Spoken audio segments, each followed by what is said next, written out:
Olá, pessoal. Então, boa noite ou boa tarde. Nossa última aula da disciplina Relações Humanas e Liderança. Nessa última aula, eu puxo um pouco para o ambiente de trabalho, pensando a liderança confrontando mais para o final, que seria as escolas de liderança, escola baseada em personalidade, diferente da escola baseada em contingência, que é a escola situacional. E se vocês lembram bem, toda a parte inicial da disciplina já devem saber qual que é a liderança que nessa disciplina a gente articula como mais adequada à realidade. Então, pensando essa liderança, então, mais contingencial, vulgo situacional, até vou falar mais de um teste de liderança ao final do vídeo, como que isso se relaciona com as noções de inteligência emocional. Então vai ser uma aula que eu vou trazer alguns fundamentos de inteligência emocional para ver como isso, numa liderança mais situacional, vai funcionar, principalmente na parte de mediação de conflitos. Inclusive, que teve uma atividade de mediação de conflitos há algum tempo para uma das semanas acadêmicas, foi um workshop de mediação de conflitos. Então, quem fez talvez lembre de alguns até slides aqui que eu vou utilizar.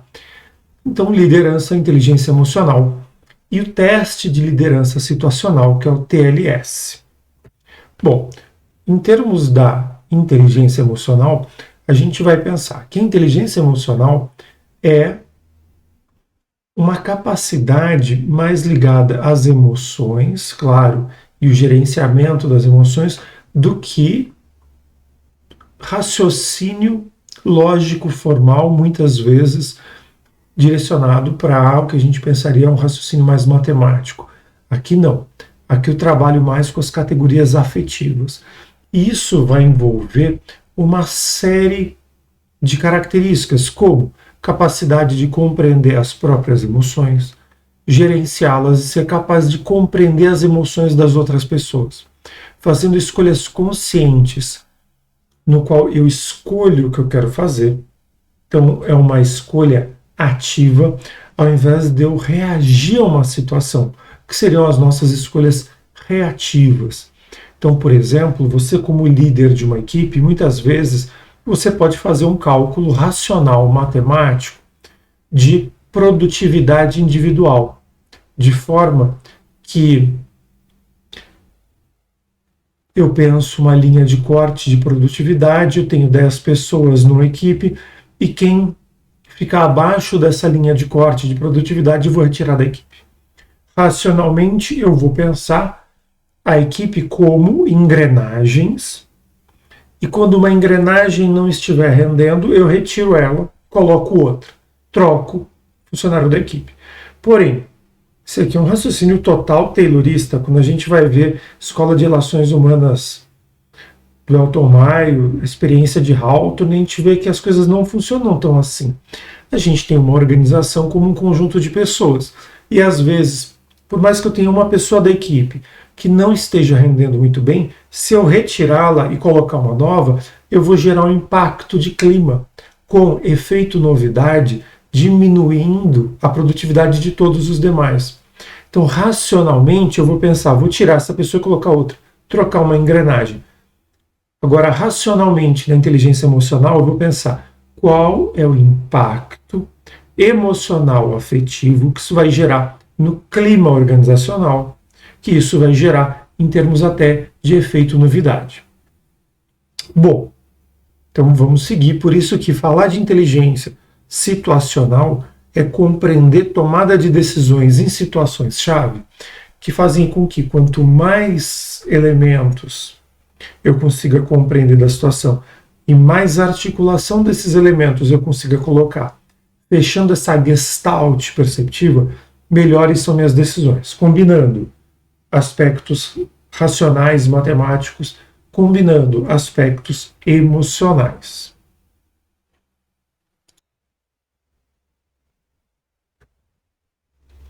Então, por exemplo, quando a gente junta tudo na noção de conflito, você tem um pequeno desentendimento que pode vir ou não se transformar numa controvérsia e que, se não for resolvida, vira um conflito. E depois você começa a ter na equipe ou no ambiente de trabalho uma disputa adversarial. Então, ter inteligência emocional enquanto função de líder, porque essa é a ideia de hoje, né? A gente falar mais da liderança na parte, né, no enfoque no líder. Semana passada falávamos muito da questão da liderança com enfoque nos liderados. Agora não. Agora com enfoque no líder. Então, a pessoa, enquanto líder, ela vai ter que fazer um gerenciamento de uma série de circunstâncias. Por isso, quando a gente fala uma liderança situacional, envolve você conseguir organizar algumas características que fazem vir a calhar ser um dos momentos interessantes da gente trabalhar a noção de inteligência emocional. Porque o outro lado da liderança é a noção da liderança enquanto personalidade. É como se a pessoa fosse iluminada, como se ela tivesse uma alma, um espírito, um elemento interno de liderança. Nasceu para ser líder. Tudo o oposto do que a gente tem visto nessa disciplina, no qual nós somos seres situacionais. Então, sendo um ser situacional, estando temporariamente numa situação de liderança, tendo que gerenciar pessoas que estão passando por mil coisas, quanto mais eu tiver capacidade de gerenciar a situação de maneira ampla, de maneira contextual, não só com elementos numa mesa, mas entendendo a inter-relação desses elementos, ou seja, a gestalt toda, mais as minhas chances de obter um sucesso na mediação das questões. Então, quando a gente fala em inteligência emocional, a gente tem aquele primeiro livro do Daniel Goleman, década de 90, eu li, e sim, eu sei que eu sou velho, eu li Inteligência Emocional do Daniel Goleman, primeira vez em 1997, pois é, 23 anos atrás, e achei horrível. Porém, com o tempo, depois na graduação, comecei a aprender outras coisas e vi o quanto tinha de conhecimento bem importante lá. E depois ele foi aprimorando. Então hoje a gente tem um material bem mais interessante. Até por isso, até hoje é muito forte no mundo empresarial, treinamentos ou desenvolvimento de comportamento, habilidade e atitude baseado em inteligência emocional. Então, a gente tem, para o Daniel Goleman mesmo, 5 pilares da inteligência emocional.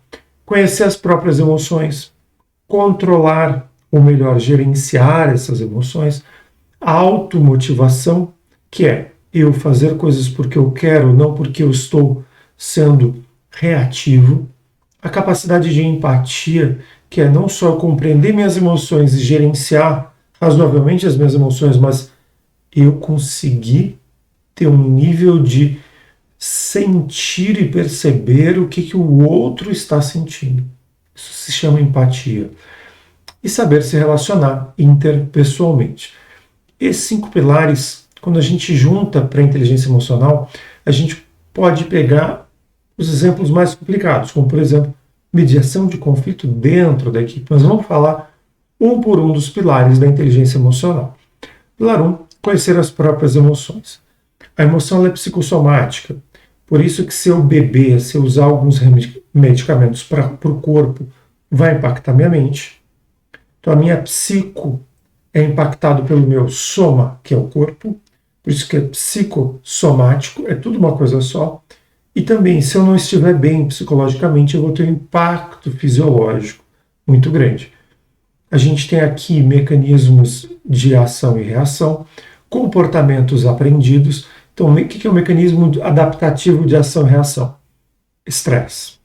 Então, conhecer as minhas emoções e entender que em alguns momentos eu entro em estresse, isso me coloca em ansiedade. E eu vou ter uma abordagem mais agressiva muitas vezes com a minha equipe. E é também saber que mecanismos adaptativos de ação e reação, o estresse, me deixando longamente em estresse, quando eu entro em esgotamento de estresse, eu começo a ter toda uma dúvida quanto a mim, eu vou ter todo um cansaço excessivo e uma sensação de incompetência em todas as áreas, que são sintomas da terceira fase de estresse. Quem já fez psicologia aplicada ao trabalho sabe. Então, conhecer as próprias emoções é entender o meu físico impacta minha mente impacta meu físico. Eu tenho mecanismos adaptativos orgânicos como estresse, ansiedade, muitas vezes de forma orgânica vindo, e também comportamentos aprendidos. De forma que muito do que eu faço é por rotina de aprendizagem. Conseguir identificar isso é conseguir mudar o meu padrão e conseguir mudar respostas, muitas vezes, da minha equipe. E também compreender as autossabotagens. Até que eu coloquei como exemplo alunos de uma turma especial de física, porque uma vez eu fui numa turma a conversar com estudantes de uma turma especial, que eles estavam fazendo pela terceira vez, alguns pela quarta vez. E já tinha virado quase um estresse pós-traumático.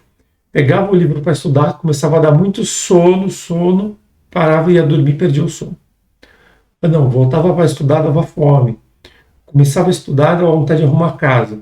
Mecanismos de autossabotagem que você mesmo tem. Ter inteligência emocional começa por conhecer a si próprio, conhecer como você funciona sob pressão, conhecer quanto de comportamento de rotina você já está engessado e também compreender, ou tentar compreender, pelo menos estar atento para os seus mecanismos de autossabotagem. Então, o primeiro ponto, eu quero liderar uma equipe, eu quero estratégias de liderança, oratória, como falar para a equipe, como falar alto, como dar ordens. Primeiro você olha para você. Primeiro você olha para os seus defeitos, para os seus vícios comportamentais. Primeiro a gente tem que falar de você. Esse negócio de que a liderança é falar alto, falar bonito, é a noção de liderança como oratória. Isso é década de 40. Não é disso que se trata. A liderança é você funcionar bem como referência de um grupo. E para isso você tem que estar funcionando bem internamente. O segundo pilar da liderança é, a partir do momento que eu tenho uma noção das minhas emoções, que eu comece a entender que eu estou agressivo por ansiedade, ou que eu estou muito derrotista, que eu estou muito desesperançoso por esgotamento de estresse, quase uma depressão, depois que eu conheço, eu vou começar a ter capacidade de buscar estratégias de gerenciamento. Seja um momento de raiva, em psicologia do trabalho, eu dou essa questão de gerenciamento de pico de adrenalina, de respiração. Você muda para respiração abdominal diafragmática, né? Segura 5 segundos, vai soltando devagar, segura 5 segundos. Gerenciar um pico de ansiedade te tira de uma crise de pânico, te tira de um momento onde você tem que falar em público e não consegue. Então, primeiro você percebe que você dá uma travada em algumas situações em público.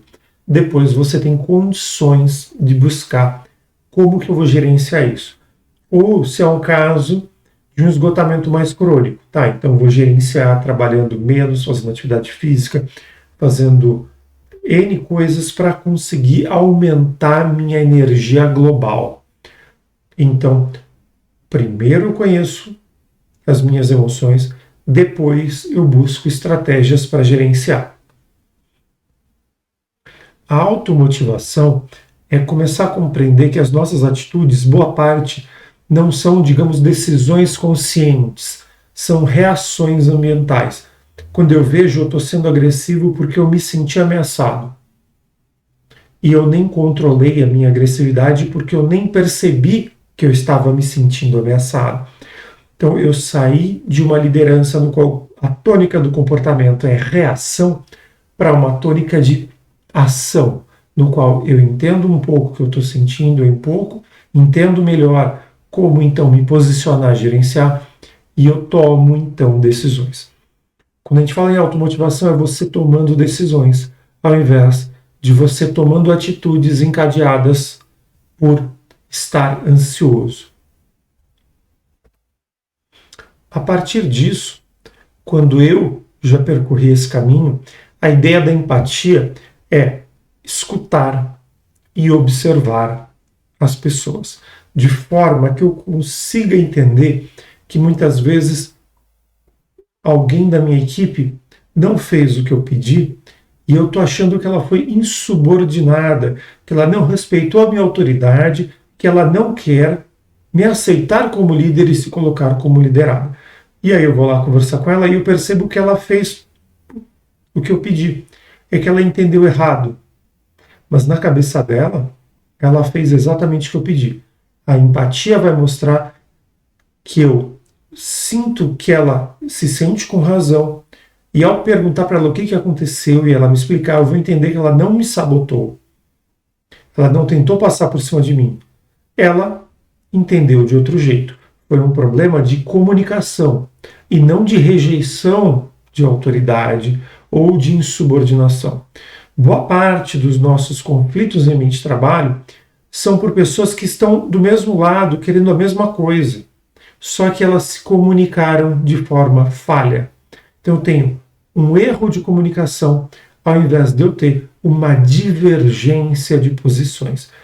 Ter inteligência emocional nesse momento é entender que apesar das pessoas estarem falando, eu estou falando A, ele está falando B, nós dois queremos a mesma coisa. A gente está para além dessa confusão de comunicação e conseguir se acertar. Mas para isso, não basta só escutar o outro lado. Eu tenho que entender o que essa pessoa compreendeu daquela situação. Na disciplina de psicologia aplicada ao trabalho, eu dou o exemplo da aparição do demônio na fábrica, onde o que acontece nesse exemplo, que é uma aula que eu dou, o que acontece lá, pessoas desmaiando e voltando a si, só acontece porque ninguém teve inteligência emocional suficiente para conversar com eles, levantar o que eles estavam sentindo, dar um feedback, gerenciar a situação. Todo mundo negou a posição um do outro, foram se distanciando, criando teorias conspiratórias do que estava rolando na Cerâmica São Caetano, que é esse caso da aparição do demônio na fábrica, e ao ponto de eu começar a ter uma explosão de acidente de trabalho. Então, sim, ter inteligência emocional faz com que eu evite não só conflitos, mas eu evite uma série de circunstâncias que vai me trazer problemas, inclusive acidentes de trabalho. E aqui, o quinto pilar, saber se relacionar interpessoalmente. Quando eu tenho uma empresa que está fazendo seleção de pessoas, é muito comum ela colocar como determinante dinâmica de grupo para preencher a vaga. A dinâmica de grupo vai me trazer situações de pressão e vai me trazer situações, em geral, de conflito. Por quê? Porque eu quero saber o quanto esse trabalhador, essa trabalhadora, sabe gerenciar uma situação de conflito. Em psicologia do trabalho, eu dou o exemplo do Arme Alpha, que é montar uma torre de conectores e o sujeito que tem que montar, ele não sabe que aquilo é impossível. E mais do que isso, eu coloco pessoas na equipe que são combinadas com o selecionador para derrubar tudo. Por quê? Porque eu quero levar esse sujeito no limite. Eu quero ver se ele não vai agredir o outro colega que tenta ajudar e atrapalha. E o que é visto? É visto que boa parte dos recrutas agride os outros colegas da equipe. Então, saber se relacionar interpessoalmente é tão importante e difícil de desenvolver que as empresas preferem dar dinâmica de grupo para entrar na empresa para pegar quem já sabe fazer. Porque se eu trouxer alguém que é muito bom profissional, mas não sabe se relacionar, para eu desenvolver isso depois, é muito difícil. Aqui, exemplo de conflitos, né? Quando eu não tenho essa inteligência emocional operando, uma pessoa diz algo para outra rapidamente porque está tenso, estressado. A outra pessoa ficou ofendida, mas não devolve nem pergunta. E não vai ocorrer na percepção da primeira pessoa a pedir desculpa, porque ela não percebeu, como ela estava irritada, ansiosa, ela nem percebeu que ela foi grossa. E a outra pessoa que não coloca aquela situação, olha, eu queria conversar com você, eu fiquei chateado pelo que você falou, o outro lado não coloca, permanece ofendido. Isso faz com que eu tenha pessoas de uma equipe que vão se distanciando, vão deixando de conversar. Então, a falta da inteligência emocional faz com que, em geral, quem ofenda nem percebe que ofendeu. e a outra pessoa, com dificuldade de lidar com isso, não toca no assunto e vai ficando magoada e vai enrijecendo essa mágoa. Manejo de conflitos, a gente tem várias respostas e, claro, uma muito mais vai ser permeada pela inteligência emocional. Muito comum evitar tocar no assunto, usar a força ou uma autoridade excessiva, buscar recurso numa outra autoridade. Eu não quero decidir algo na minha equipe e ficar mal visto. Então eu chamo alguém superior e peço para essa pessoa tomar a decisão.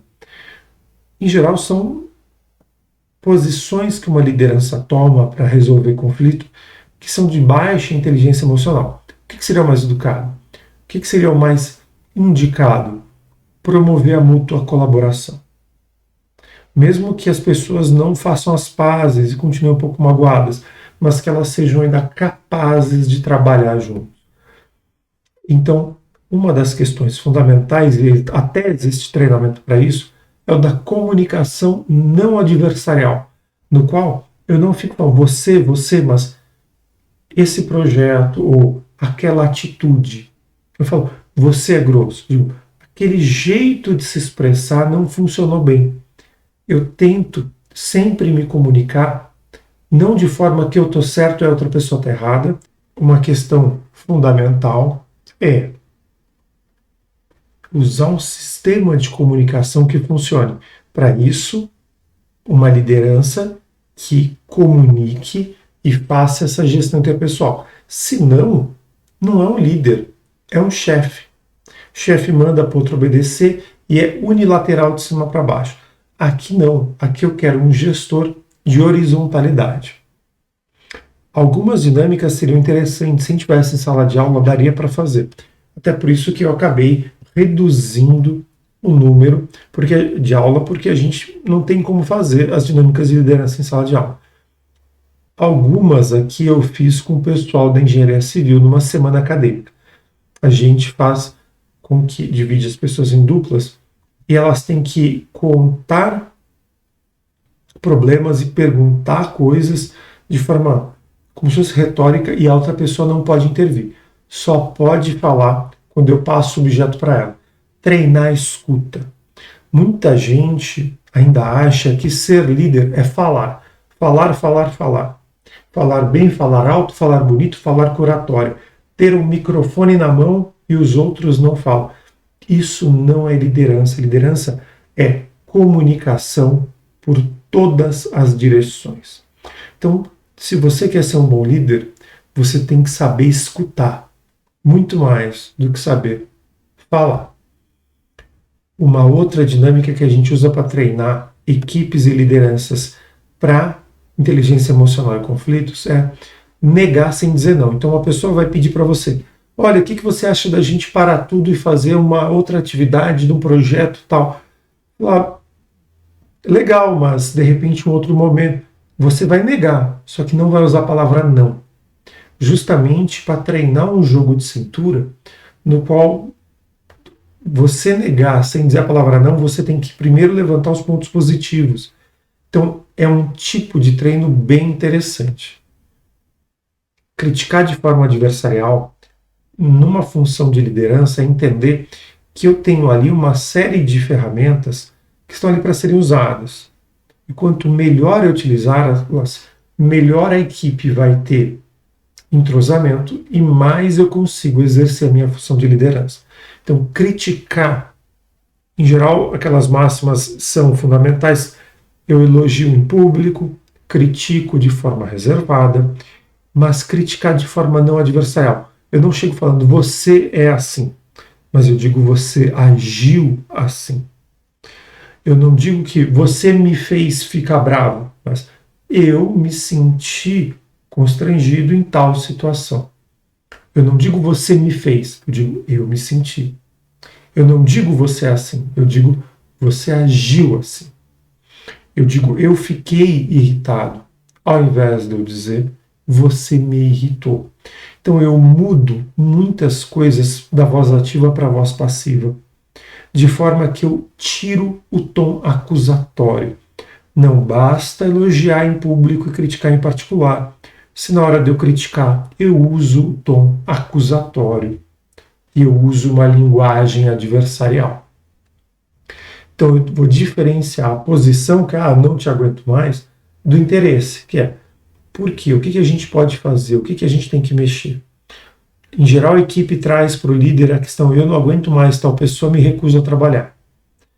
Você vai levar, tá, você se recusa a trabalhar por algum comportamento, algo que ela faz.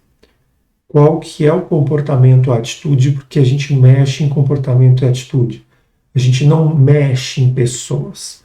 A gente mexe em comportamentos e atitudes.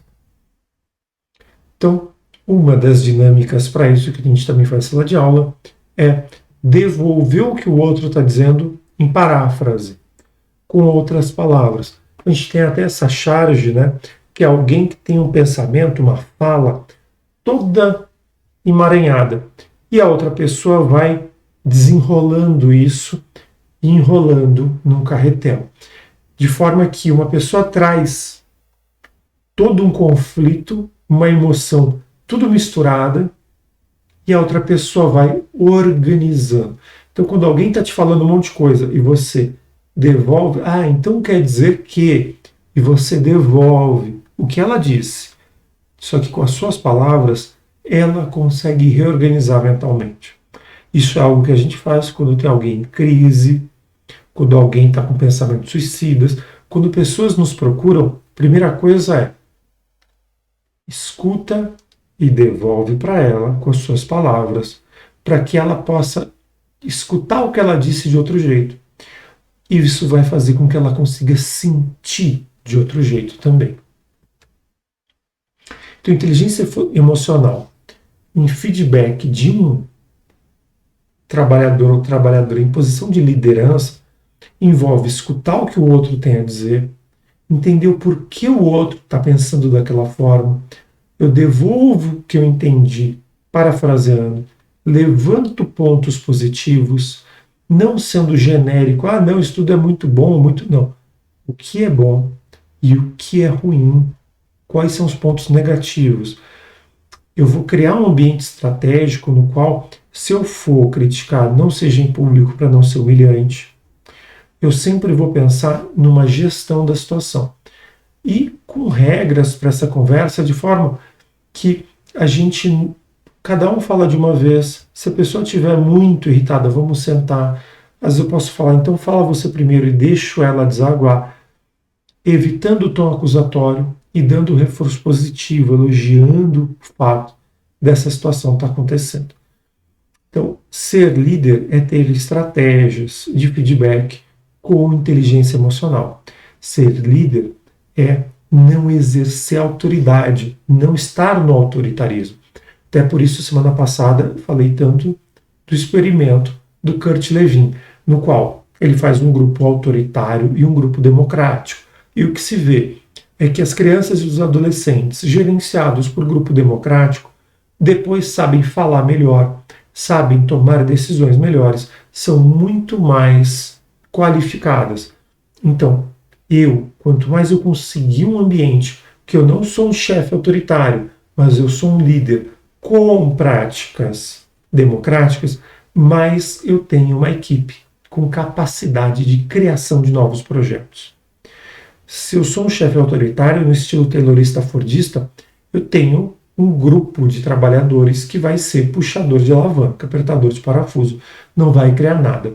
Agora, se eu tenho uma equipe e eu não tenho medo que a minha equipe pense, e eu não tenho medo que a minha equipe dê boas ideias e crie projetos, eu vou ter uma equipe que vai se destacar. E aí sim, eu não vou ser alguém que abaixa a minha equipe e nivela ela, mas eu vou ser alguém que bomba a minha equipe, que levanta ela. Aí sim eu vou ser um belo de um líder com capacidade de inteligência emocional. Quando a gente pensa também em inteligência emocional, a liderança feminina, em situações, já que nessa disciplina a gente falou muito da Gestalt e Gestalts desfavoráveis muitas vezes, na liderança feminina eu posso ter, por exemplo, uma engenheira num grupo de construção civil, onde eu tenho operários da construção civil que podem ser machistas e não respeitam uma mulher na posição de liderança da equipe. Eu tenho que ter uma inteligência emocional dela para ela entender que na cultura de partida deles, aquilo é muito novo e muito ameaçador. Então ela deixar eles falarem, escutar e devolver. Mas então você está dizendo tal. E saber em alguns momentos usar estratégia, como por exemplo, eu não estou aqui como representante das mulheres, eu estou aqui como representante da ciência, da engenharia. Ou a gente faz do jeito que eu estou colocando, ou o CREA vai vir aqui, vai embargar essa obra e todo mundo vai ficar desempregado. De forma que eu estou do lado de vocês. Sem eu aqui, o CREA embarga e todo mundo perde o emprego. Comigo aqui, a obra pode acompanhar. Só que para isso eu tenho que fazer a vistoria e toda a auditoria das regras do CREA e etc. Então, eu coloco o CREA junto para mostrar para eles que não sou eu, engenheira mulher, contra eles. Não sou eu contra eles. Somos nós dois preocupados com o CREA. Eu insiro um terceiro nessa história que pode nos ameaçar, que faça com que ele perceba que nós estamos do mesmo lado. Compreender e ter essa paciência é uma atitude interessante, até porque você está qualificando a equipe e rapidamente a equipe começa a perceber que você é extremamente funcional e qualificada e que eles vão começar a confiar cada vez mais. Então, por mais que você pegue uma equipe machista, preconceituosa, dependendo da região onde você estiver, se quiser demitir ela inteira e contratar outra, vai continuar vindo machista. Então, inteligência emocional nesse momento é fazer uma certa gestão da própria raiva, mas tentar, claro, isso tem limite. Se o outro lado for refratário à sua liderança e for refratário a todo um processo que é melhor para ele entender, ele tem que ser desligado da empresa, com certeza desligado da obra. Porém, cabe também tentar uma gestão até para ele mudar. É aquilo que eu falava do preconceito e do preconceito. Então, ele mudar, ele ter uma experiência, ele se surpreender e ele ser, muitas vezes, depois ter um parceiro de trabalho que dá segurança ao invés de trazer ameaça. E uma das questões que os estilos de liderança acabam desenvolvendo é que são situações que me deixam tenso. Então é muito fácil, numa situação de liderança, eu abdicar da função de uma liderança mais democrática e correr para uma liderança mais autoritária. Então, por exemplo, o estereótipo militar, no qual a gente se coloca quase como um general que tem que dar ordem e se a pessoa perguntar ou questionar, ela está rompendo regras. Por mais que em alguns momentos isso acelere... Desculpa. Por mais que em alguns momentos isso acelere o processo de trabalho, no geral eu acabo saindo da posição de líder e baixando a produtividade e a possibilidade de entrega da equipe como um todo. Uma outra forma de um estilo que não é ativo, mas é reativo que eu estou reagindo a ansiedades minhas, é o estereótipo subordinado, no qual eu sou colocado como líder, mas eu não consigo assumir essa função de liderança. Então eu me coloco como secretário. Eu tenho, às vezes, se é uma equipe de construção civil, se eu não viro um general, mas eu acabo me colocando como submisso ao mestre de obras e ele começa a mandar em mim. Isso também não é uma liderança sadia. Então, é reativo eu ser um general, é reativo eu ser submisso e secretário. E o terceiro ponto, ele também é um pouco submisso. Por quê? Porque eu me coloco como um amigo do grupo e é como se eu fosse um líder ausente, no qual eu não dou feedback, eu nem elogio e nem critico. Eu não reorganizo as pessoas, eu nem passo tarefas. Eu fico completamente de forma ausente e a equipe fica sem líder. Então, se eu não sei lidar com uma equipe no qual eu demando conhecimentos e estratégias de liderança, é muito fácil eu entrar numa postura mais reativa, que é isso que a gente está vendo aqui. Seja ir para o autoritarismo, seja virar submisso, ou eu ficar completamente ausente. Sempre a noção do reforço. A gente não reforça, ó, ô João, você é ótimo. Não. Ô João, o que você fez hoje foi ótimo. Eu reforço comportamentos na minha equipe, não a pessoa. Eu não reforço pessoas, eu reforço comportamentos. Isso é uma questão fundamental. Aqui, deixa eu adiantar um pouco. Até coloquei alguns adicionais. Eu dei uma palestra meio próxima sobre isso recentemente, mas eu queria mostrar para vocês que tem muito material, se vocês quiserem buscar, sobre pesquisa científica com liderança e algumas usando alguns testes. Então, uma dos testes de liderança situacional, que é praticamente a melhor teoria que a gente tem sobre liderança, de que a liderança é uma função situacional. Por isso que mudou de país, você tem que reaprender a ser líder. Pois é, mudou a Gestalt. Mudou de equipe, mudou de estado dentro do Brasil, mudou de faixa de trabalhadores. Você tem sempre que repensar as suas estratégias de liderança. Porque liderança é uma função situacional. Não é algo seu. Ah, mas eu fui, escalei o Everest e voltei com um elemento interno, que é o meu elemento de liderança, que ele é estável, imutável, é o meu espírito, eu sou iluminado, eu sou um guru. Bobagem. Isso é muito comum na teoria norte-americana, que é o líder enquanto personalidade. Aqui não. Aqui é liderança enquanto gestão de situações concretas. Então, primeiro conceito que a gente tem que ter aqui, contingência situacional. Quais são os fatores contingenciais que você tem que lidar? Muito diferente de liderança como personalidade. Então, mas eu quero ler o livro do Steve Jobs e liderança. Quero ler o livro do Bill Gates, ok. Mas saiba que subjaz a esses livros uma teoria da liderança como personalidade. Isso não nos ajuda. Nos ajuda a pensar que a liderança é uma proposta que tem que ser adaptada a cada situação. Senão a gente fica no elementarismo e não consegue entrar na Gestalt. Então vamos ver o TLS, que é o teste de liderança situacional do minicurso. Aqui eu vou projetar então para vocês um mestrado feito na USP, no meu Instituto de Psicologia, pela Catalina. Avaliação psicológica, uma aplicação do teste de liderança situacional em psicologia do esporte. Aqui, primeiro, eu posso mandar para vocês, se vocês procurarem.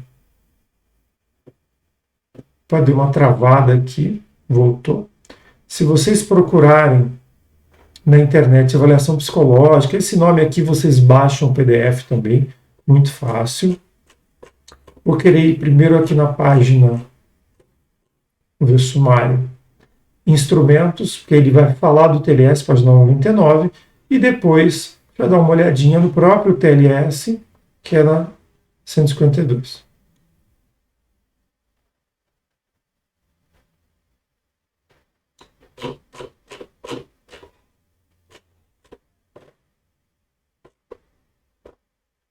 Instrumentos.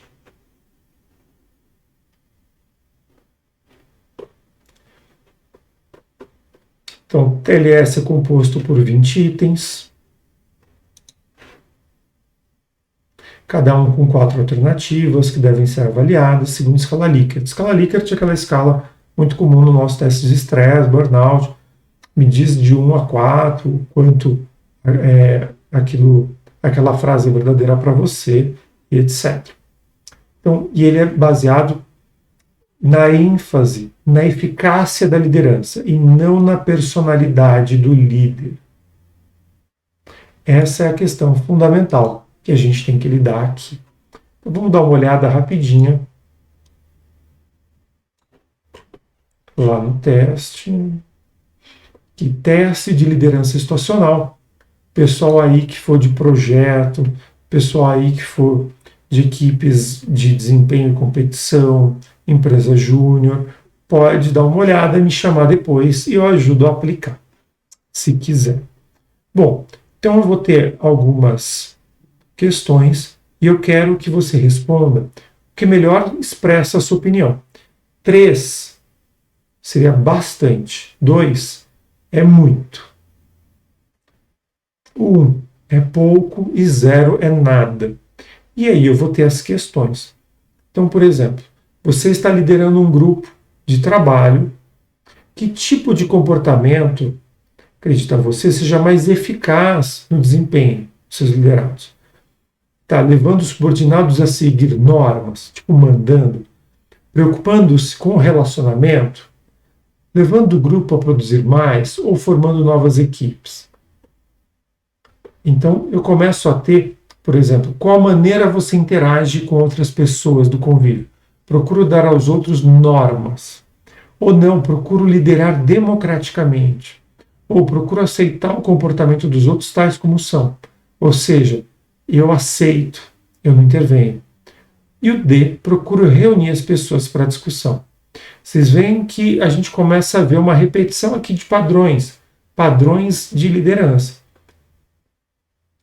Qual modelo de comunicação você utiliza com mais frequência?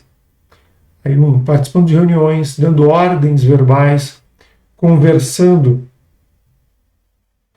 informalmente ou utilizando-me da comunicação escrita. Então, eu tenho aqui uma série de itens que vão verificar o quanto você é democrático, o quanto você é autoritário, o quanto você é ausente e o quanto você é colaborativo. Então, é um teste interessante que, para a gente, levanta o seu estilo de liderança. E vejam, são questões da prática da liderança. Eu não pergunto se você vence seus desafios escalando o Everest, se você quão guru de grupo você é. Não é pergunta de personalidade, é pergunta de atitude. O que você tem feito? Para depois a gente olhar e de uma forma muito honesta falar: você tem reunido pouco as pessoas, você tem feito a coisa pouco democrática, você tem sido mais autoritário, você respondeu que você toma todas as decisões, tudo tem que ser do seu jeito. E você está reclamando, por outro lado, você traz uma queixa de que a equipe é pouco criativa. Quanto mais autoritário você é, mais eles falam: tá bom, então não vou mais falar nada. Então, eu não tenho como querer criatividade tendo esse nível de autoritarismo. Então, ele é um questionário interessante. Fica para vocês darem uma olhada. Bom,